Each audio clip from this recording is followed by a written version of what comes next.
Novamente, uma boa noite a todos. Privilégio muito grande estar com os irmãos aqui. Uma honra poder dividir a palavra de Deus. Sou presbítero da igreja, meu nome é André, e é de muita alegria que a Igreja Batista do Discipulado receba tantos visitantes essa noite. Nós estaremos falando hoje sobre o Natal. E eu gostaria que você pudesse dar a atenção devida à palavra de Deus. Por que eu digo isso? Porque a palavra de Deus, que não é palavra de homens, que não é palavra de livros de história meramente, não é isso. A palavra de Deus estará falando aos nossos corações. Nós precisamos ter temor e tremor diante da palavra de Deus. Nós precisamos ouvi-la como palavra de Deus. Gostaria de começar lembrando a todos de que todos nós, ano após ano, temos celebrado o Natal, ou ao menos temos ciência de que existe tal coisa como o Natal. A palavra Natal, ela é uma palavra muito simples de se explicar. Ela significa nascimento, ou dia ou local de nascimento, aquela pessoa de tal cidade natal, é Natal de tal cidade. Significa que essa palavra, ela de toda, não é mística e nem exclusiva da Bíblia, ou na verdade nem na Bíblia ela se apresenta, mas a ideia de Natal, ela não é exclusiva ao pensamento cristão. Você também tem seu dia natalício. Mas, quando nós estamos usando esta palavra para o dia 25 de dezembro, já desde o século IV, embora saibamos que ela não apresenta a data precisa do nascimento de Jesus, os cristãos têm celebrado o Natal, o nascimento de Jesus, no dia 25 de dezembro. Por que isso é tão importante para ser dito, antes de que coisas muito mais importantes que essas sejam ditas? Bom, é porque nós não podemos comemorar, celebrar o Natal, ou seja, um nascimento, no dia 25 de dezembro, reunindo nossas famílias, e as igrejas se reunindo e cantando e louvando o nome do Senhor, como estamos fazendo aqui. Nós não podemos fazer isso e dizer que isso não tem a ver com Jesus. Ou seja, se você quiser celebrar presentes, encontros familiares, abraços, perdão e tudo mais, e quiser fazer isso no dia 25 e chamar isso de Natal, tome muito cuidado para que você não se confunda. E se você realmente quer fazer presentes e tudo mais, e esquecer que isso é Natal, faça isso em outro dia. Faça isso no meio do ano, em julho, outubro, janeiro, fevereiro. Escolha outra data, chama Dia da Família, institui isso lá na sua família, Dia do Perdão. Mas por que dizer isso? Não, é porque talvez todos nós, encharcados de uma visão natal, que envolve tudo isso, que não é pecado, vamos colocar de lado. Não é pecado dar presente, não é pecado abraçar os familiares, não é pecado perdoar. Imagine pecado perdoar a família se unindo, gente que não se via se vê, isso não é pecado. Agora o problema é que isso não é Natal, isso não é tal como Natal. O Natal é o nascimento de Jesus. Então, ao chegar diante desse começo de sermão e apresentar a você isso, minha intenção é de que não venhamos a confundir as coisas, não venhamos a trazer à mesa das comidas de casa aos cânticos que nada tem a ver com isso. A ideia de darmos presentes uns para os outros é excelente, mas não tem nada a ver com o que estamos fazendo esta noite aqui. Para não confundirmos, é antes necessário separarmos as coisas.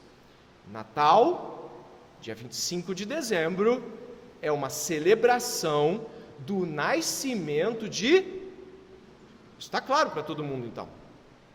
Bom, diante disso, eu gostaria de anunciar algo que vai ser para nós, talvez, o ponto central da compreensão do texto que lemos, que é o texto central, mas outros mais vão aparecer ao longo do sermão, E eu peço a sua atenção, mesmo que venha chover e fique mais alto o barulho, ou os ventiladores, ou o calor, ou seja lá o que for, eu peço total atenção.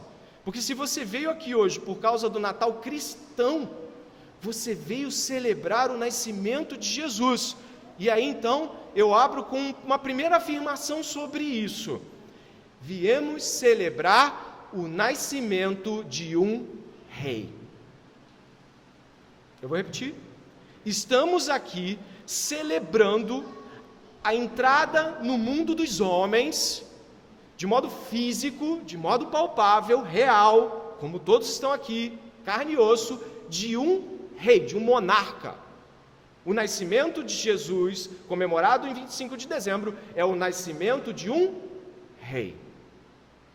Olha, se você vê o texto e abrir a sua Bíblia, onde ela está mesmo, observe, por favor, que essa primeira afirmação, que ainda é para nós uma introdução, vai servir para que os nossos ouvidos venham a se deslocar e os nossos corações venham a se abrir para a questão certa sobre o Natal.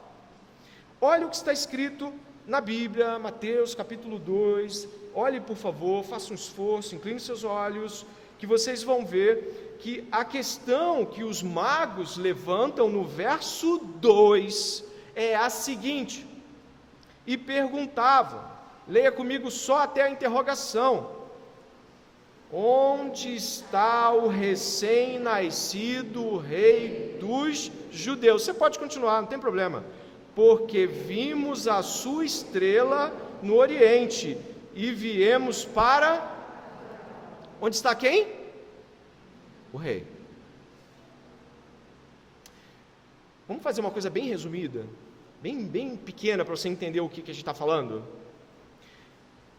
Quando um presidente da República é eleito, no Brasil, ele é eleito, ele precisa tomar posse lá em Brasília, correto?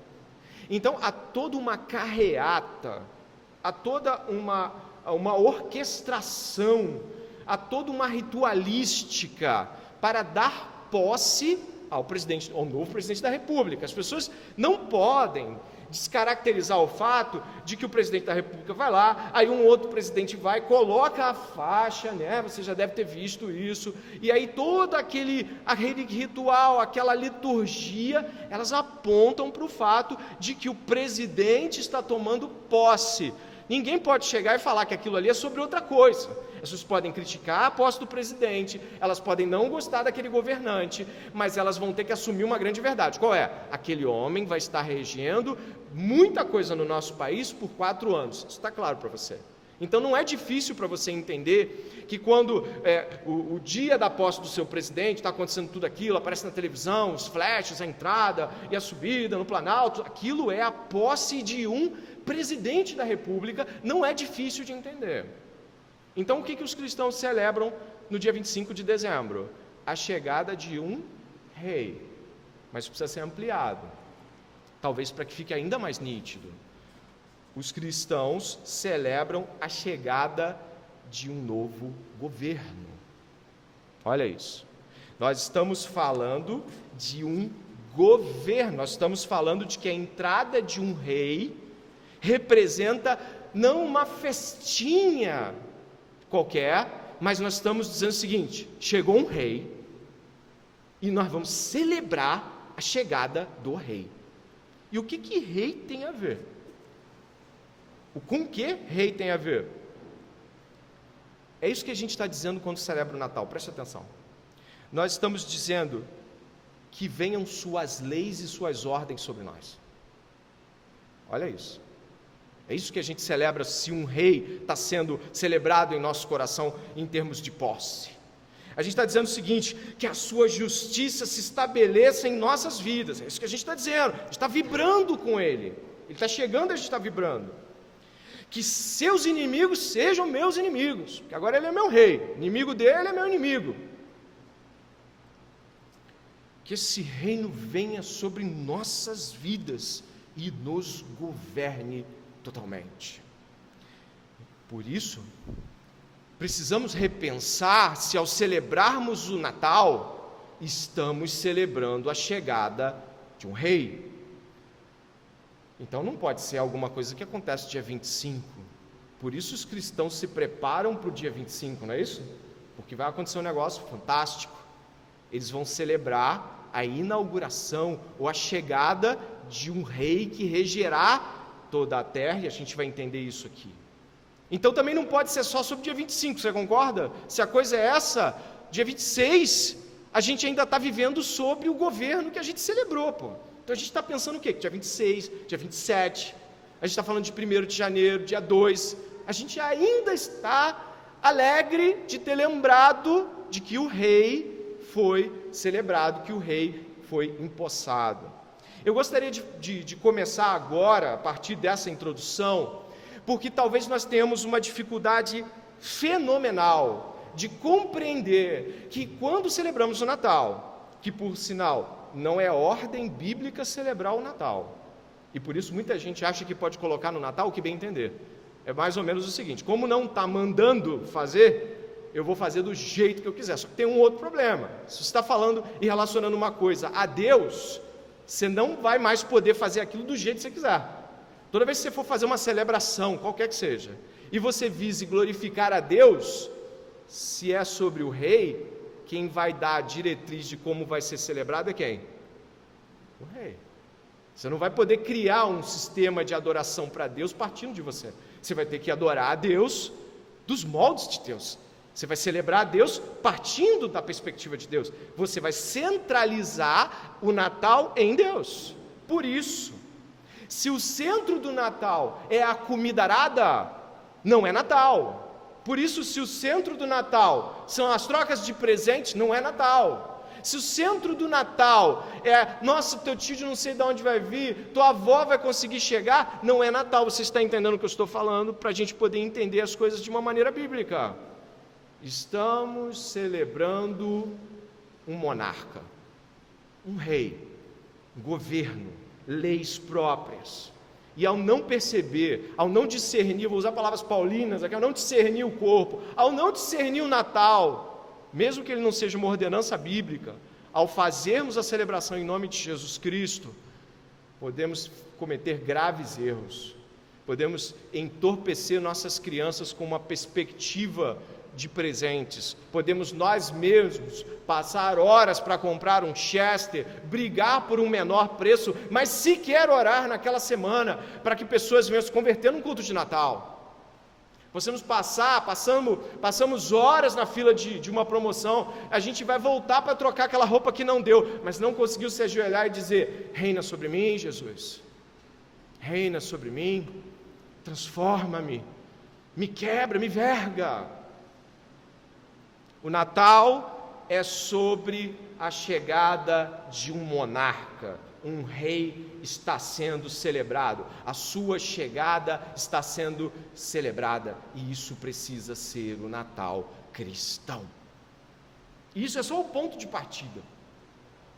Os magos atravessaram milhares de quilômetros para ver um bebê, chegaram lá, já tinha 2 anos pelas contas que a gente tem de Herodes e de tudo mais.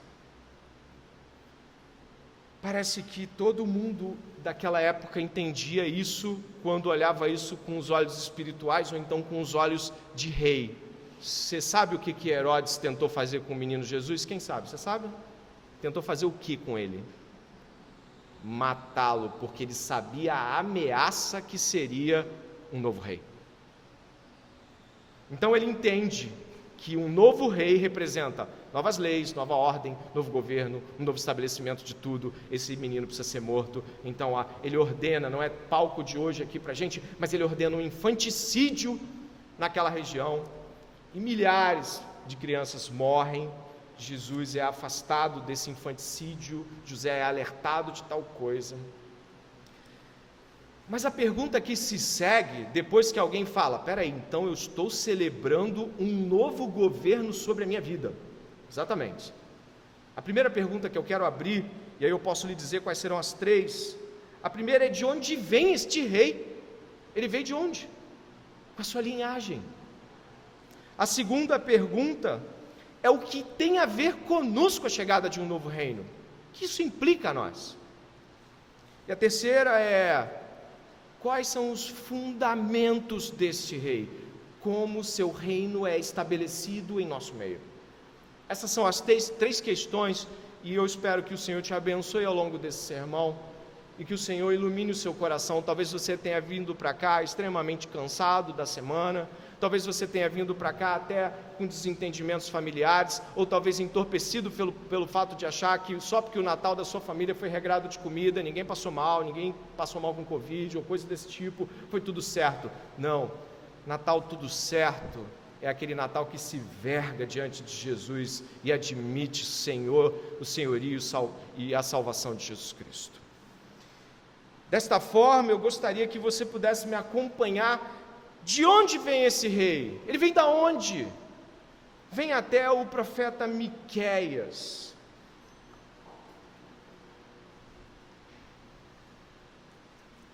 Velho Testamento.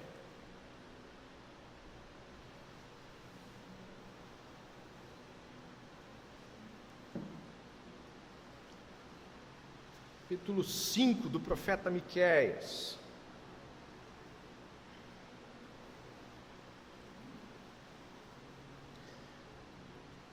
De onde vem esse rei? O profeta Miqueias, 800 anos antes de Jesus Cristo, está vendo injustiças em Judá, em Israel também, mas injustiças tamanhas em todas as tribos de Israel. E o profeta Miqueias, ele, como todo profeta, ele está dizendo que isso não pode continuar. E ali no meio disso, das implicações negativas, da injustiça que se abate contra todo aquele povo, ele lança uma profecia. E olha a profecia que o profeta Miqueias aponta, e para onde ele aponta?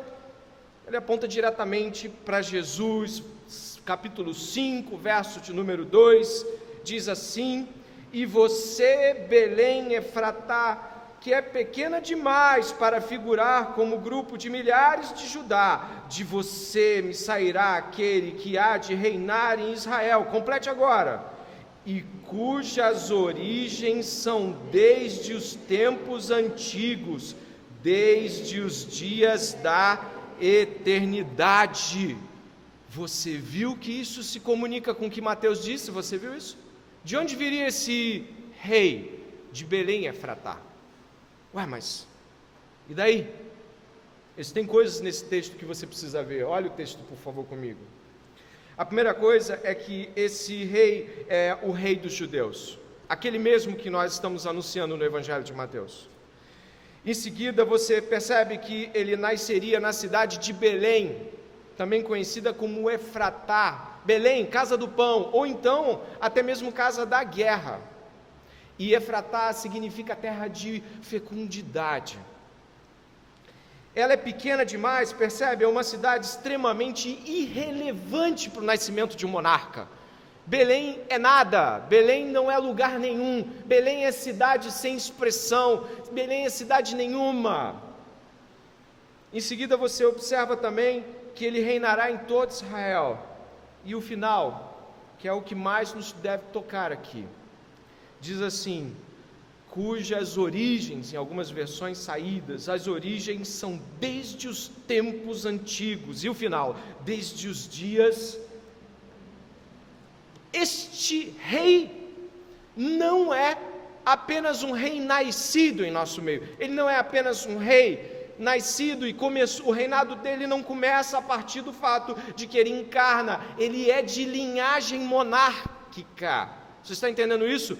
A linhagem desse rei não está entre os homens, está na eternidade. Este rei, ele não está apenas entre nós reinando, como se as histórias sobre ele começassem em nosso meio. Este rei é de origem eterna. Esse menino que nos nasceu, que se nos deu, como foi dito aqui através do profeta Isaías, esse menino, ele não é alguém que apareceu, a história não começa em Belém, no ano 0 ou menos 5, dali, né? Ninguém sabe direito o ano de Jesus nasceu. Não, ele já é de linhagem monárquica anterior, ele já é eterno. Esse Jesus que nós estamos hoje cantando, louvando, adorando, este Jesus existia antes de nós. este Jesus existia antes que houvesse mundo. Este Jesus, o Filho de Deus, porque é assim que a Bíblia diz, que Deus deu o seu Filho para nós. Esse Jesus, ele existe antes de todos nós, antes da criação, ele existe antes dos anjos, ele existe antes de tudo que nós compreendemos como história e tempo, ele é eterno. E por que isso é tão importante? Porque a eternidade, neste caso aqui, invadiu o tempo. Nós estaríamos fadados a homens que morrem, que voltam, aí morre um homem, nasce o filho dele, aí o filho dele vai, toma posse, e aí é um rei. Você já viu a história de Israel? E aí é um rei bom, um rei mau, um rei mais ou menos, um rei terrível, aí um vem e estraga tudo, aí o outro vem e aparece, e a gente vai vivendo cativo a reinos humanos fadados ao insucesso. Esse não, esse veio de antes de tudo que nós conhecemos, e veio reinar entre nós. Ele não tem começo de dias e não tem fim de dias, como ele mesmo se apresenta em Apocalipse. Eu sou o primeiro e o último, eu sou o alfa e o ômega. Jesus Cristo já existia antes de nós. O plano de sua entrada não é o acaso. Jesus Cristo, desde a eternidade passada, já intentava e planejava e faria o que fez, reinaria entre nós. Não é um reino de improviso por causa do pecado. Pecamos, alguém tem que vir resolver isso. Não, o reino eterno de Jesus começa antes de nós. Isso é importante para os nossos corações, para que não venhamos a nos estabelecer no tempo, nos reis que nós conhecemos. Ao mesmo tempo que nós estamos celebrando o Natal, que é a chegada de um monarca, é importante saber que esse monarca não é mero humano. Esse monarca é eterno. E ele vem reinar sobre nós, e ele vem reinar sobre nós eternamente. O que é dito sobre Jesus é de que seu reino não terá fim. Eu gostaria agora de que você pudesse, ao entender essa realidade, de que vemos um monarca de linhagem eterna, logo superior a todos os homens, a segunda pergunta que eu quero que você possa buscar nas Escrituras comigo é: o que tem a ver conosco tal rei? O que isso quer dizer para nós? Porque ainda assim pode ser apenas uma notícia interessante. Poxa, o Filho de Deus entra no tempo, invade o tempo, como alguns gostam de dizer, ele invade o tempo, ele rasga as janelas da temporalidade, entra num ventre de 20, 30 centímetros e misteriosa, magnificamente nasce, vindo da eternidade para um útero e voltando para a eternidade. Isso já é magnífico por si só, mas quais são as implicações desse reino? Quem é esse novo rei? Gostaria que você pudesse ir até o livro de Salmos, logo no começo desse livro, no segundo salmo, existe algo que você não pode deixar de saber sobre esse rei.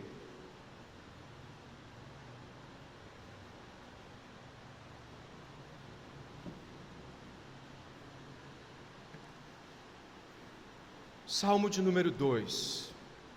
Olha o que diz a partir do verso 7, você já pode abrir a sua Bíblia e ir observando o que está sendo dito sobre esse novo rei.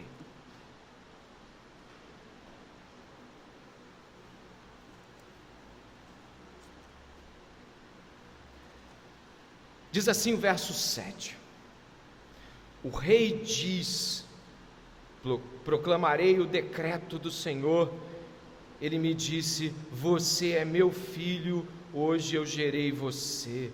Peça e eu lhe darei as nações por herança e as extremidades da terra por sua possessão. Com uma vara de ferro você as quebrará e as despedaçará como um vaso de oleiro. Agora, pois, ó reis, sejam prudentes, deixem-se advertir, juízes da terra, sirvam o Senhor com temor e alegrem-se nele com tremor. Leiam 12 comigo. Beijem o filho para que não se irrite e não pereçam no caminho, porque em breve se acenderá a sua ira. Bem-aventurados todos os que nele se refugiam. Temos outro cenário aqui que traz a nós a compreensão do que esse novo, eterno, permanente rei trará e trouxe, e já se estabeleceu, o reino já foi inaugurado. Mas ao celebrar o Natal nós nos lembramos que tipo de reino é esse. Primeira coisa que eu quero que você observe no Salmo de número 2, é de que esse Salmo de número 2 fala sobre Deus afirmando acerca de Jesus Cristo: Ele é meu filho. E em seguida diz o seguinte, peça e eu te darei as nações por herança, peça e eu lhe darei tudo isso. Aquela frase tentadora que Satanás faz a Jesus na tentação, né? Pede, te darei todos esses reinos porque é meu. Bom, isso pode ser até que o príncipe das potestades do ar acredite que vai governar para sempre, embora ele saiba que será destronado de seus reinos terrestres. Mas a promessa do Pai é de que o próprio Pai daria todos os governos da terra, todos os ermos da terra, todos os cantos da terra para Jesus Cristo. Então nós temos um rei que chega para dominar. Esse rei não está pedindo licença. Ele não está falando assim: eu gostaria muito de ter aquelas pessoas, eu também gostaria muito de entrar lá, mas sabe, não sei se eu tenho entrada naquele lugar. Esse rei chega dominando, despedaçando. Esse rei chega com a força da eternidade em seus ombros. Ele não vai pedir licença, ele criou todas essas coisas, criou a todos nós. Esse é o rei das nações que cantamos. Ele entrará, ele já entrou, e quando ele voltar, ele tomará todas as coisas para si. É importante observar que no final, o salmista fala o seguinte, no verso 12: beijem o filho para que não se irrite. Esse beijar o filho é muito interessante, porque isso já existia naquela época, e isso continua existindo até o século XIX. Os historiadores aqui, ou aqueles que gostam de história, sabem muito bem que uma das práticas mais claras da servidão era o beijo na mão, o beijo da benevolência, o beijo do pedido de clemência. Ou seja, renda-se, se coloque diante dele, peça a bênção dele, abaixe-se, renda-se. Não é uma opção. A ira dele se acenderá contra todos que não se renderem. Isso é tão profundo, de que muitas vezes quando nós imaginamos Jesus deitado na manjedoura, aquele menininho aparentemente indefeso, aparentemente ele está à mercê de Maria, dos cuidados de José, cuidado com Herodes. Será que não vai chegar ninguém para ajudar? Nasceu na manjedoura, nossa, coitadinho, não tinha nada. A gente está falando desse Filho de Deus. Nós estamos falando que Jesus Cristo, que em nosso meio chegou como um rei pobre, um rei aparentemente frágil, demonstrou toda a sua força ao quebrar os grilhões da morte. Nenhum grande rei jamais fez isso. Nenhum grande rei que batia no peito e dizia que dominava, voltava da morte em nenhum momento. Alexandre não fez isso, os Césares não fizeram isso. Esse rei, mostrando sua força, se mostrou imortal. Ele morre e volta, porque ele dá a vida e ele mesmo toma a vida de volta. Tema este rei, o domínio deste que tem sob suas mãos a possibilidade de retomar a própria vida, depois de ter morrido. Nós sabemos que todos nós tememos homens com armas nas mãos, nós tememos homens que venham a fazer mal com a gente. Não passa ali não, que vai morrer, vai ter tiro. Este rei não teme a morte, porque a morte não lhe pode fazer mais nada, mas a nós pode. Não somos mais fortes que a morte. Nenhum homem e mulher bate no peito e diz que vence a morte. Ninguém aqui consegue fazer isso por si mesmo. Mas esse rei, que vai dominar as nações todas, os reis da terra colocarão coroas diante dele. É assim que está dito em Apocalipse. Este rei dominador, forte, a qual eu e você devemos nos abaixar e pedir com benevolência perdão e nos colocar diante dele, para que ele possa benevolentemente nos perdoar. Esse rei é Jesus. O Natal é sobre este rei. E aí eu ainda pergunto para você, isso tem a ver com aquelas comidas? Tem a ver com os presentes? Tem a ver com os enfeites? Não tem. Tem a ver com esta noite eu e você temermos e tremermos diante desse. Eu e você não temos capacidade de imaginar a sua glória, mas a Bíblia nos diz para que nós venhamos a vislumbrar, ainda que com a nossa pequeneza, a grandeza desse grande rei. Por último, talvez uma parte mais longa, mais final, eu gostaria de falar do trono deste rei. Nós já vimos que ele é eterno. Nós também já vimos que as implicações para nós são: renda-se, ponto. Renda-se, renda-se. Você deve se render a este rei. O pai dele disse que o que ele pedir vai entregar. É as nações, tome as nações. E o trono desse rei. A palavra trono significa assento elevado, significa um lugar de destaque. A Bíblia diz como é este trono do rei. No Salmo, que eu vou colocar aqui, Salmo 89, verso 14, diz algo importante sobre isso. Você está aí? Está, né? Leia comigo se você conseguir, se não, acompanhe ouvindo. Justiça e juízo são a base de seu trono, graça e verdade vão diante dele. Olha o trono deste rei: justiça, juízo, graça e verdade, são fundamentos desse rei. O que devemos esperar sobre esse rei? Qual é o seu caráter? O que ele valoriza? Como ele se manifesta? Como ele se apresenta para nós? Está aqui no Salmo 89, 14, em outros salmos diz a mesma coisa também, Salmo 99, Salmo 98, vários salmos falam sobre a base do trono desse rei.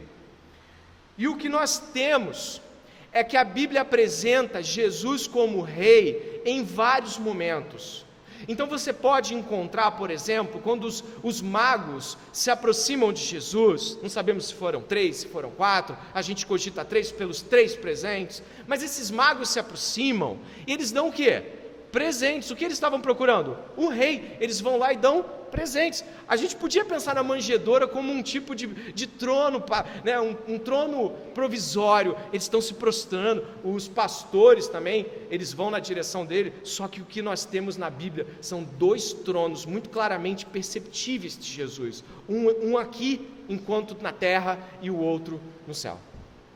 Os 2 tronos de Jesus são muito claramente perceptíveis nas Escrituras, porque a Bíblia mesmo dimensiona de que ele está atuando como um rei, tanto em um quanto em outro. O primeiro trono que eu gostaria que você pudesse ver comigo, vai estar em Mateus capítulo 27, do verso 27 ao verso 31.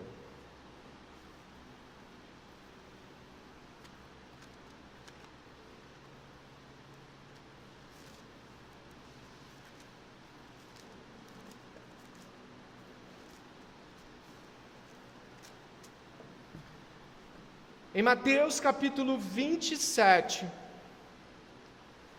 existe um trono,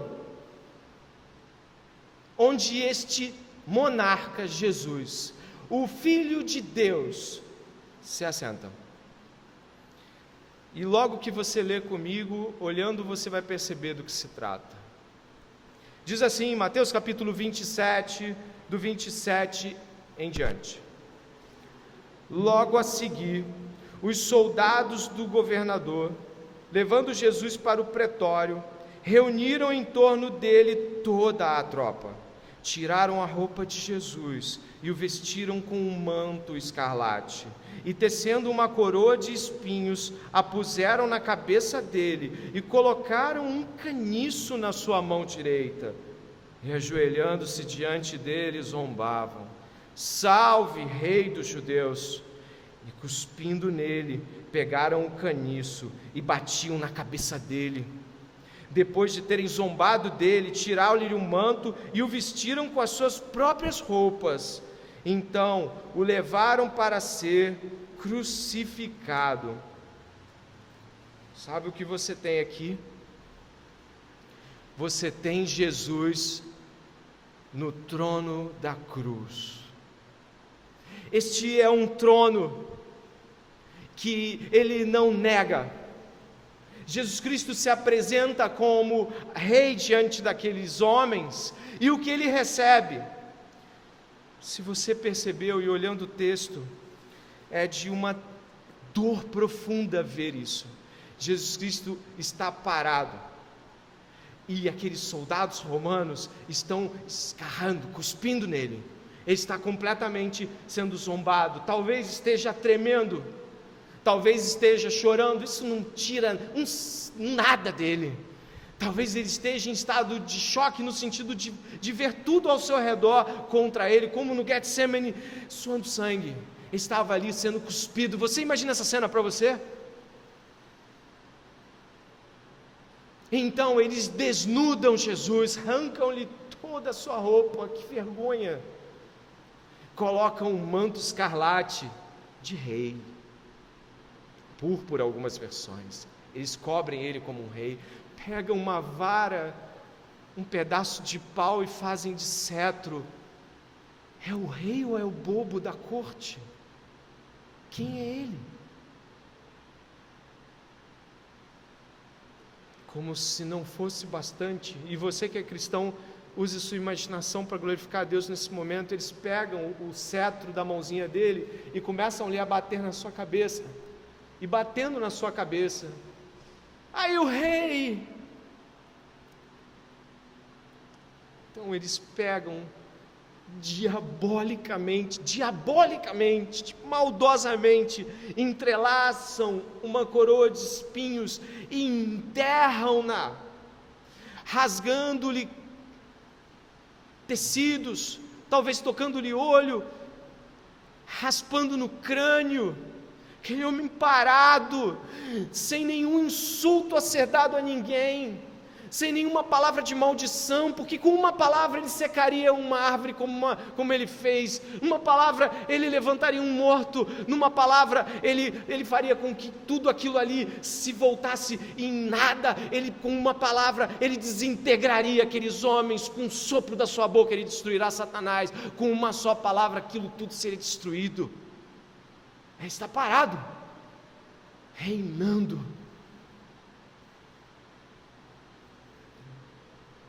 Então ele é levado até o seu trono de cruz, e a placa está lá em cima: Jesus Nazareno, Rei dos Judeus, em todas as línguas, porque ele reinará e reina sobre todos os povos.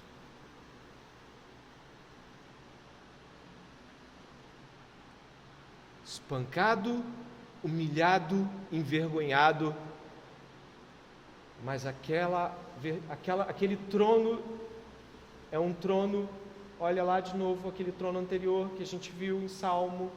Ele é um trono que também tem graça e verdade. Ele olha para o seu Pai, ele olha para os soldados, ele olha para os fariseus, ele olha talvez os seus discípulos escondidos por detrás de alguma pedra, para não serem ligados a ele. Ele olha para aquilo tudo e diz: Pai, perdoa, eles não sabem o que fazem.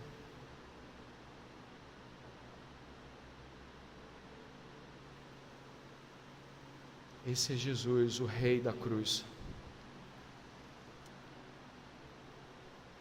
Ele intercede por nós em seu trono de sofrimento. E todos nós sabemos muito bem que quando nós estamos diante de Jesus, suplicamos ao Rei da cruz que tenha misericórdia de nós, porque não somos melhores que aqueles homens. Diante de Pilatos, como você pode ver em João, venha comigo até o Evangelho de João, está bem perto de você. Louve a Deus e agradeça a Deus por tudo que você está ouvindo esta noite. porque talvez você esteve insensível ao próprio Deus nesse Natal, você esteve pensando em tantas coisas, você esteve planejando tantas coisas que queria receber, que queria dar, que queria comer, que queria fazer, mas olha o que Deus está te mostrando, olha o rei, capítulo 18,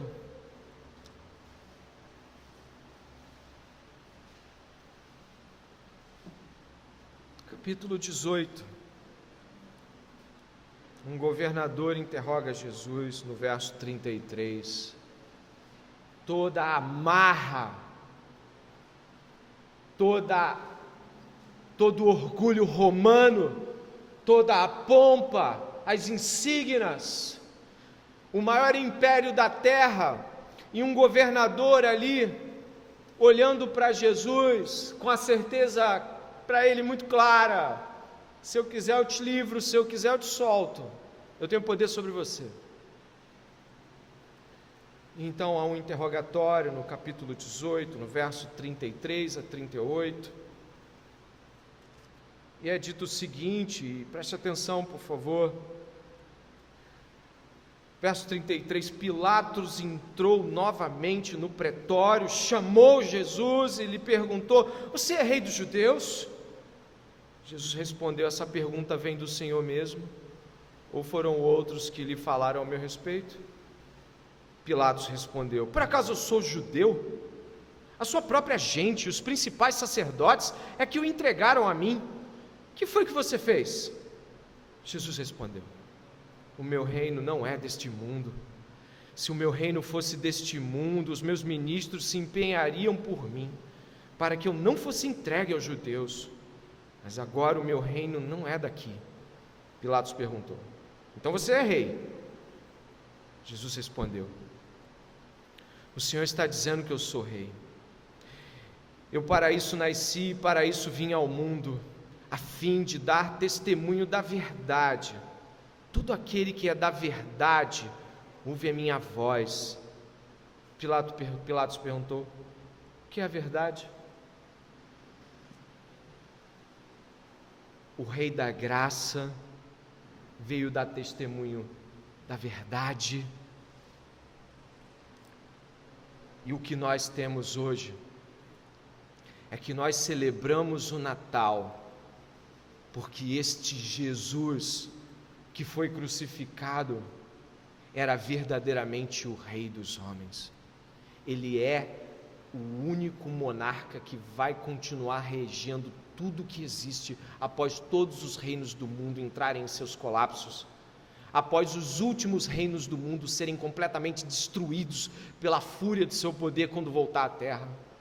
Nós estamos diante de um homem nobre, que não xingou, ofendeu ou fez qualquer coisa contra os seus adversários. Nós, um homem que veio dar testemunho da verdade. Esse rei, ele precisa ser recebido por você hoje tal como ele é. O Natal só faz sentido se você receber Jesus como seu Senhor, Salvador, governante da sua vida.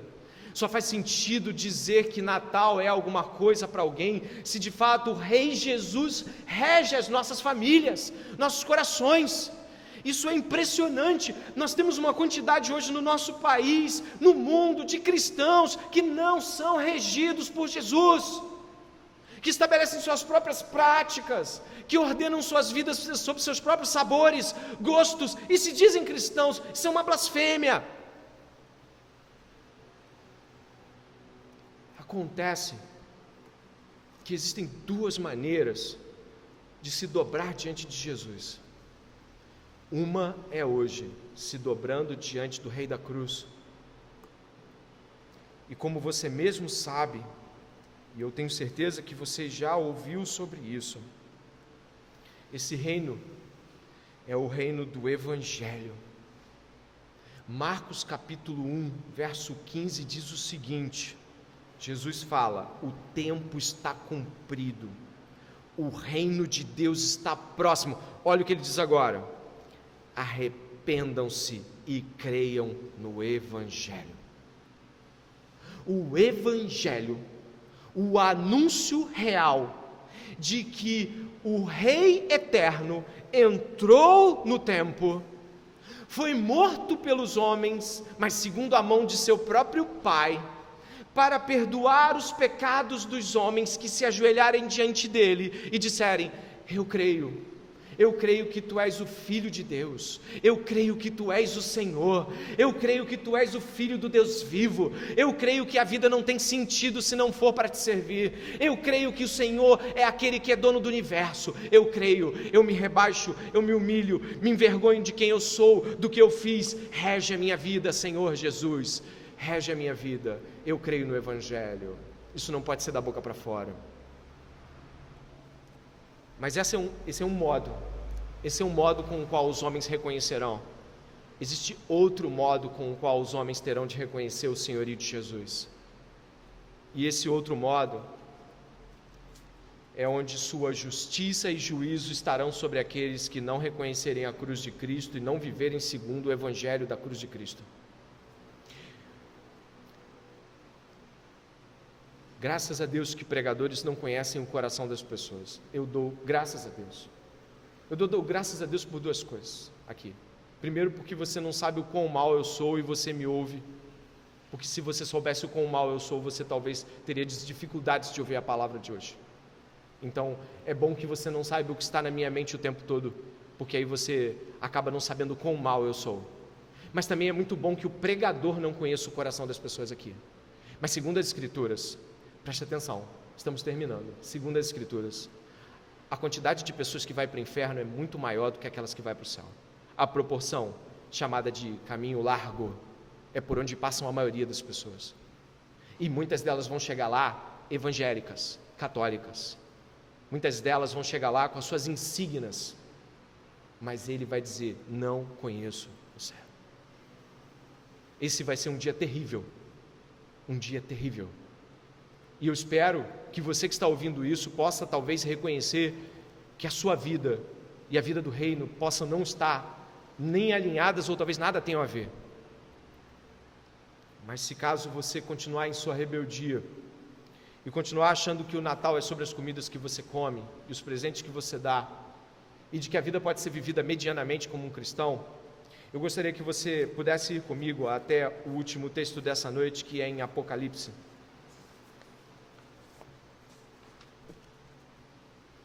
O texto em Apocalipse, capítulo 20, fala do segundo trono. O primeiro é a cruz ofertando perdão e graça. O segundo é Apocalipse, capítulo 20. E diz assim no verso 11: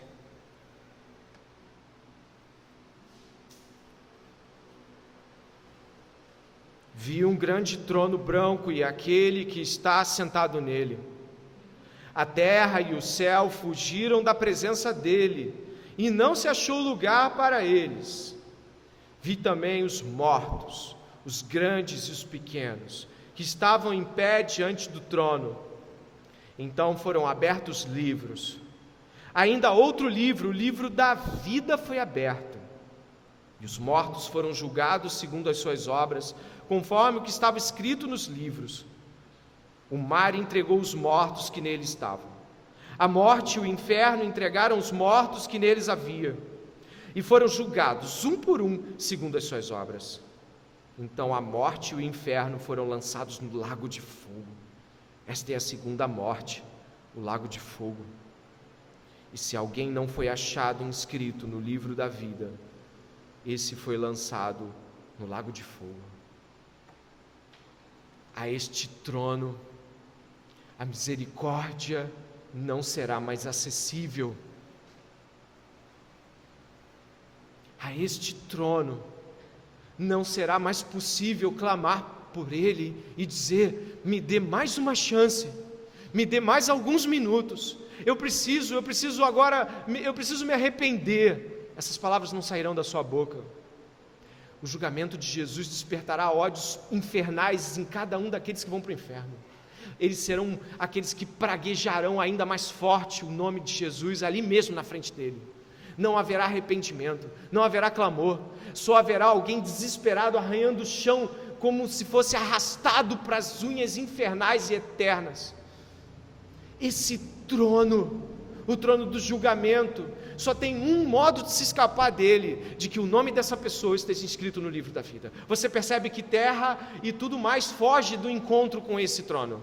Não há mais nada que se leve daqui, que possa se apresentar diante dele. Só as nossas obras, só aquilo que fizemos, na consciência que fizemos, com a intenção que fizemos, pelo que fizemos. E diante desse trono, os pequenos e os grandes aqui, ou seja, os poderosos e os inexpressivos, os donos de tudo, os mendigos da rua, os pastores e os membros, ou seja, o que você quiser colocar como distância hierárquica e social, sabe, vai estar todo mundo ali, vai estar todo mundo igual ali.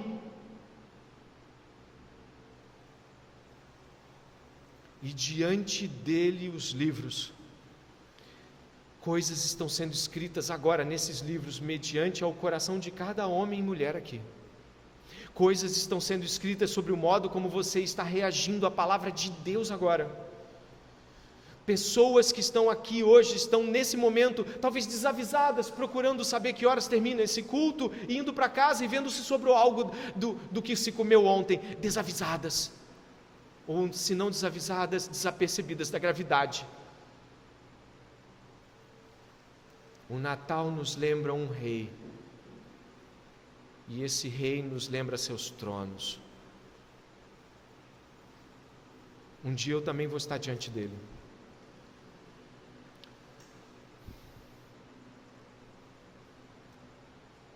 Só existe um modo com o qual podemos hoje receber o rei.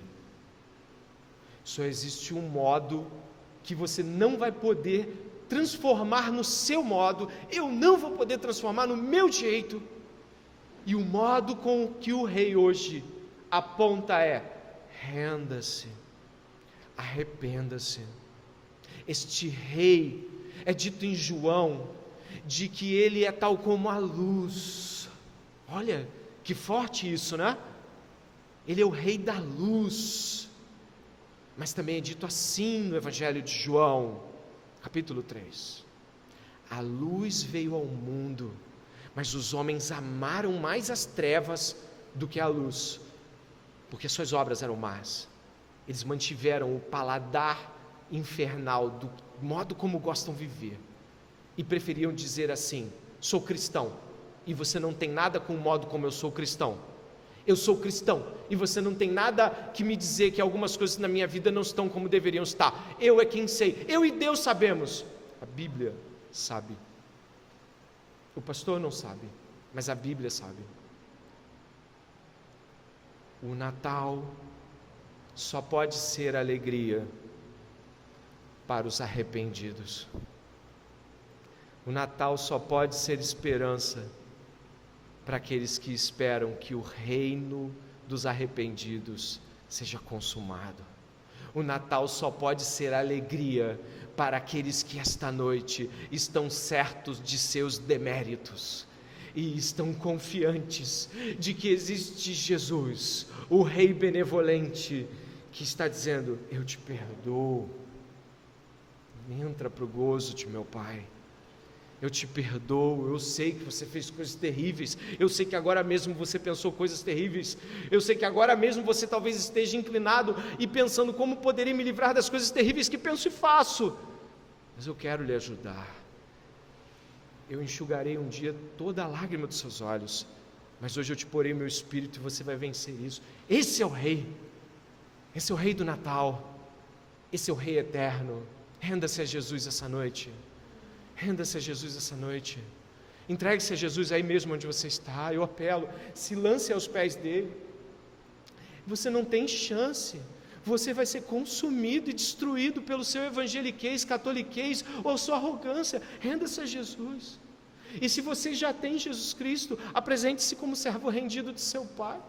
Apresente-se como aquele que diante dele não tem nada para oferecer, mas ainda assim pede: dá-me tua misericórdia esta noite de Natal. Não pensei em todas as coisas que deveria, eu não pensei nas coisas que foram pregadas, o Natal não foi tão cristão como deveria, me perdoe. Existe um rei, existe um perdão essa noite. Ainda não estamos diante do trono branco, ainda não estamos diante do dia do julgamento que vai chegar para todos aqui. ainda estamos diante do Rei da cruz, e Ele diz a você: eu te perdoo, você estava ignorante quanto ao meu poder e à minha glória, venha, siga-me, abandone tudo e siga-me, abandone o seu jeito de achar que é crente e siga-me, siga a Bíblia, siga Jesus Cristo essa noite. E se você creu, e se você crê que Jesus está aqui, se você crê que não há chances nem méritos para alguém como você ir para o céu, junte-se a essa oração comigo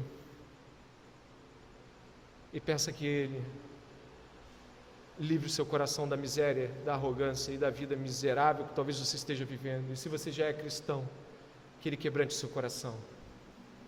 Ore comigo.